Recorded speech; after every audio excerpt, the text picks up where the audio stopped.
August மாதத்தில் மாகாண சபை தேர்தல், மாகாண சபைகள் உள்ளூராட்சி பொது நிர்வாக அமைச்சர் அறிவிப்பு என்பதாக அந்த செய்தியும் இடம்பிடிக்கிறது.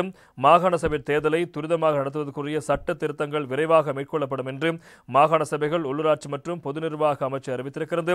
2016 ஆண்டு 17ஆம் இலக்க மாகாண சபைகள் சட்டத்தில் புதிய கலப்பு முறைமையின் கீழ் மாகாண சபை தேர்தல் நடத்துவதற்கு பாராளுமன்ற அனுமதி கிடைத்திருப்பதாக அமைச்சர் சந்தன் அபேரத்ன தெரிவித்திருக்கின்றார். தற்போதைய புதிய முறையில் தேர்தலை நடத்த வேண்டுமாயின் எல்லை நிர்ணயம் தொடர்பான ஆணைக்குழுவின் அறிக்கை நிறைவேற்றப்பட வேண்டும். எனினும் அது பாராளுமன்றத்தில் தோற்கடிக்கப்பட்டிருப்பதாகவும் அவர் சுட்டிக்காட்டியிருப்பதை நாங்கள் காணக்கூடியதாக இருக்கிறது. எனவே அவ்வாறு இருக்க அதற்கமைய தற்போதைய சூழ்நிலையில் முன்னைய முறைமையின் கீழ் மாகாண சபை தேர்தலை மீண்டும் நடத்துவதற்காக கோரிக்கைகள் முன்வைக்கப்பட்டிருக்கின்றன. பழைய முறையின்படி மாகாண சபை தேர்தல் நடத்துவதாயின் 1988 மாகாண சபை தேர்தல் சட்ட விதிமுறைக்கு அமைய நடத்தப்பட வேண்டும். அதன்படி இந்த விவகாரம் தொடர்பான ஒரு குறிப்பாணை விரைவில் அமைச்சரவை சமர்ப்பிக்கப்படும்.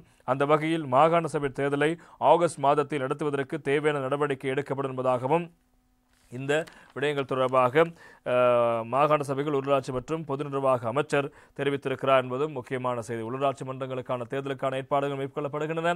அதேபோல மாகாண சபை தேர்தலுக்கான ஏற்பாடுகள் வருகிறது. உள்ளூராட்சி மன்ற தேர்தல் அநேகமாக ஏப்ரல் மாதத்தில் நடப்பதற்கான சாத்தியம் இருப்பதாக சொல்லப்படும் நிலையில் மாகாண சபை தேர்தலை ஆகஸ்ட் மாதத்தில் நடத்துவதற்கான ஏற்பாடுகளை அரசாங்கம் மேற்கொண்டு வருகிறது.